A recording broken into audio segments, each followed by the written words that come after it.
everybody. Good afternoon and welcome to another session of Active Learning Video Lecture Communication Series. I am Mr. Paresh Mota, working as an assistant professor in ADIT College, New Vallabh. See, this is an introductory session in which we will see one paper. This paper was conducted in GTU in 2011, that is May-June 2011.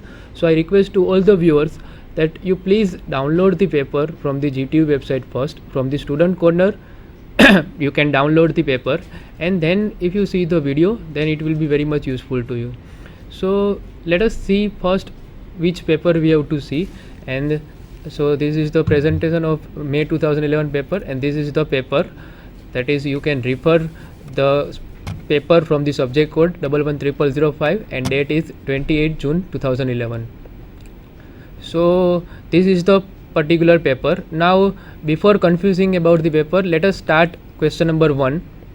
Question number 1 is explain the factors affecting the resistance of a conducting material. This question was asked as a 3 marks question. So let us see how to write this answer. See, many a times the students are not knowing what to write, even though they are knowing the answer, but they are not able to give the answer. So let us see which are the factors on which the resistance depends. The first factor is that the resistance of the conductor depends on the factors of L, that is it is proportional to the length of the conductor material. Second is it is inversely proportional to the area of cross section of a conductor. Third, it depends upon the nature of material, and of course it is also dependent on the temperature of the conductor. So let us see the factors in detail. First, in short, the smaller the length of and the larger the area of conductor, the lower is the resistance. That is, here you can see that this is a particular conductor and it is having a smaller length, but the cross section area is more. So what will be happen? As you know the equation, R is equal to rho L divided by A. So the value of L is less and the value of A is more. A is in the denominator. So what will be happen? The resistance will be lower. Now same case, larger the length and the smaller the area of the conductor, the greater will be the resistance. So you can see that if I am increasing the value of L and I am decreasing the cross section area, then what will be happen? Based on the equation, R is equal to rho, R is proportional to L by A. So we can say that R is equal to rho L divided by A. I hope you have studied this equation in your school level also. So based on this equation, we have seen the earlier analysis that if I am increasing the L, then what will be happen? And if I am increasing the cross section area, then what will be the effect on the resistance? So you have seen that the resistance will be changed if I am changing the length or if I am changing the area.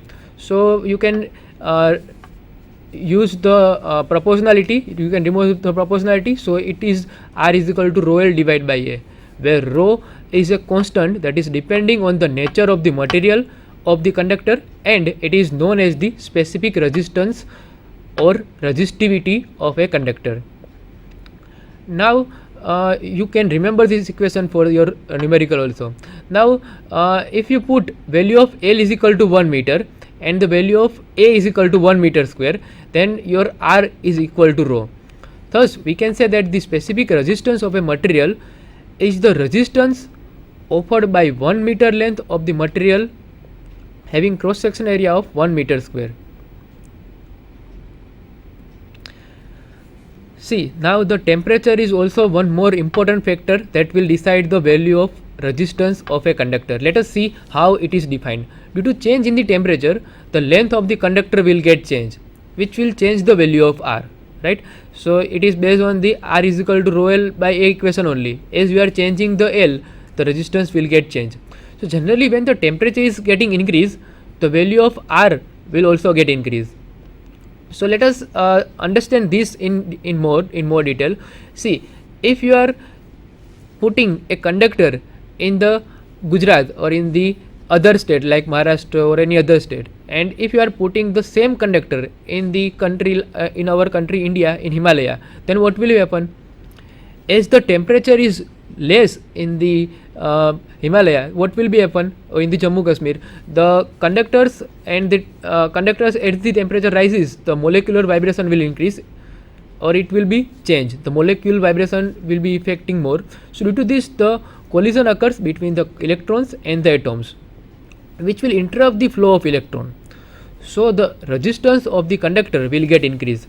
So here you can see the example of hot substance, where if the temperature is getting increased, then the resistance of the conductor will also get increased, right?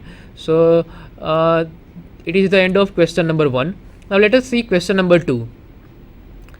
Question number 2 is, you have to derive the star delta transformation with the necessary diagram, right? So it is also defined as the star delta transformation, or it is nothing but the star delta combination of the resistance. So circuits are sometimes called the different names according to their shapes. This circuit is here in the screen. The circuit you are showing, both are same. In the left hand side, the circuit is, you can say that it is having a T network, while in the right hand side you can say that the circuit is having a Y network. Same way, look at these two circuits. In the left hand side, the circuit that you are showing is having a phi type network, and the one that is you are showing in the right hand side, it is having a delta network, because this forms the reassemble of the Greek characters. So if you are having this type of arrangement, how you can simplify the circuits and can solve the resistance? So based on this, you have to derive the formula. So the star delta transformation, you have to consider the three resistance R12, R23 and R31 in the delta between the terminal 1 and 2. So here you can see, this is my terminal 1, this is my terminal 2, and this is my terminal 3, where the resistance between terminal 1 and 2, I can say that it is a R12, where the resistance between the terminal 2 and 3, I can say that it is a R23, whereas the terminal between 1 and 3, the resistance is R13. So the point is that I have to convert this delta network into the star network. So what I need to find out? I need to find out R1, R2 and R3. So how you can find out? Here you have to replace the 3 delta connected resistance by the 3 resistance R1, R2 and R3 that are connected in this series or in the star, right? So ultimately, after converting the delta into star, your circuit will become a series or parallel connections. So you can easily solve. So let us derive the formula. What you can see in this diagram? You can see that there are 3 terminals, terminal 1, terminal 2 and terminal 3 in the star network. But in the right hand side, you can see there are 3 terminals, terminal 1, 2 and 3. So equivalent network is also drawn for your understanding purpose. You don't need to draw this network in the exams, right? So if in the practical case, I want to measure the resistance between the terminal 1 and terminal 2 in the star network, how I can calculate? I can simply connect the multimeter between the terminal 1 and terminal 2 and I can find out the value of resistance. But in the theory case, what I need to do? These 2 resistors are connected in series. So as these are in the series connection, you have to do the addition of the R1 and R2 value. But in this case, if you want to find out the resistance between terminal 1 and terminal 2, what you need to do? You can see the equivalent diagram now, that your R12 is in parallel with R23 and R31, right? Means these are in parallel. So what you need to do? If you want to find out or replace this terminal with the star network, then you need to convert these values. Since the 2 arrangements are electrical equivalent, we can say that R1 plus R2 is equal to R12 in bracket R23 plus R31. Why I have wrote it? Because in the earlier diagram we have seen that R1 and R2 in this circuit is equivalent to the R12 in parallel to R23 and R31. So based on this, I have wrote the equation 1. Now similar kind of equation you can write down for the terminal number 2 and terminal number 3 and terminal number 3 and terminal number 1. So let us write down the equation. In the left hand side I can write R2 plus R3 because it is a star network, and in the star network the resistors are connected in series, so I can definitely write down the addition of the two resistors. But in the right hand side I can say that R23 is in parallel with the R31 and R12. Let us see the diagram again so that you can understand more. I am writing now the equation for this terminal R2 and R3. So for this terminal is in parallel with these two terminals. So based on this I can formulate the equation number 2, and similarly I can write down the equation for the terminal number 3 and terminal number 1. Right?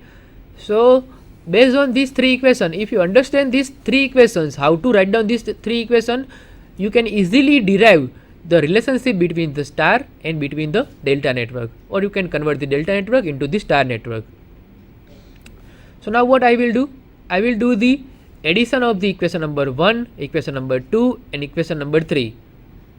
So when I am doing the addition, in the left hand side I will get 2 times R1 plus R2 plus R3, while in the right hand side I will get 2 in bracket R12 into R23 plus R23 into R31 plus R31 into R12, and in the numerator term I will get R12 plus R23 plus R31.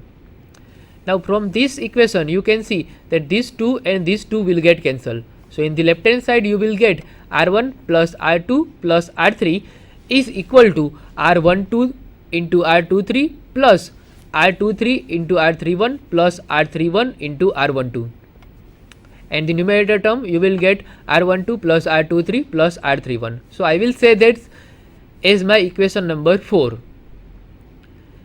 Now the point is that I need to separately find out R1, R2 and R3 value. So how I can find out R1, R2 and R3 value?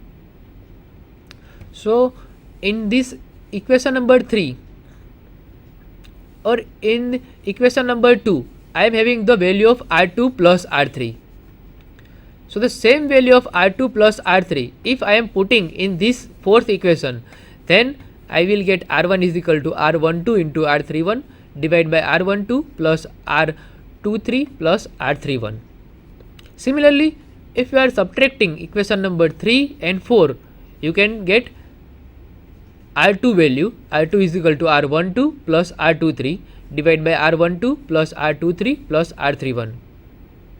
Same way you can subtract equation number 1. As I have mentioned earlier that if you know how to write down equation number 1, 2 and 3, you can easily write down the separate value of R1, R2 and R3. So by this equation I have derived the delta network into the star network. So the question may be arise in your mind how to remember this. So it is seen from that each numerator is the product of two sides of delta which at the point in star. Hence it should be remembered that the resistance of each arm of the star is given by the product of two delta side that is meeting at its end divided by the total summation of the three delta resistance. So these are your three equations. You can write down the equations by this trick, or it is very much easy to derive the equation. You can cross check your answer by this trick. Now similar kind of derivation is that star to delta transformation. In this transformation you can do the equation number 1, 2 and 3 and multiply equation number 1 and 2, 2 and 3 and 3 and 1. So you can get R12, R23 and R31. We will not go in detail. You can refer any reference book, or you can even refer the lecture of my previous lecture in which I have derived this relation also. Now let us move further to the next question. See, the next question is based on the star delta transformation. In this case we have seen the star delta transformation, and now we will see the numerical based on the star delta transformation. So when we first look at this example, we cannot see where is the star and where is the delta, right? Because in the exam there will not be a star that is easily visible, or there may not be a delta that is easily visible.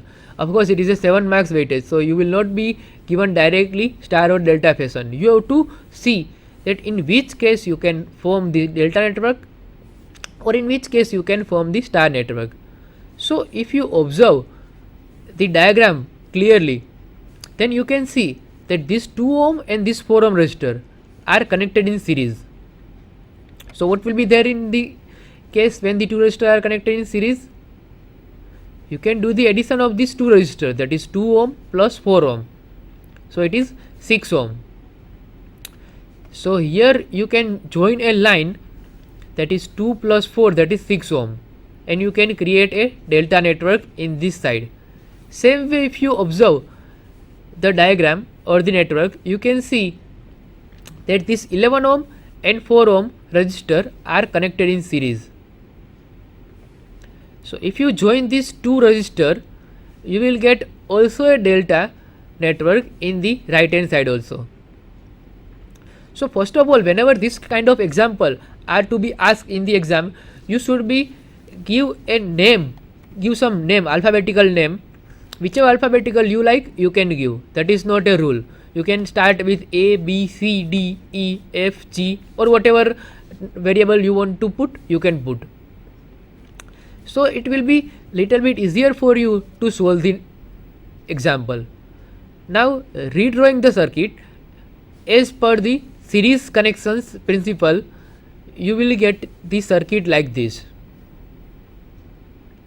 In the left hand side, I have just replaced the series connection, so I will get a delta network, and the right hand side I will also get a delta network.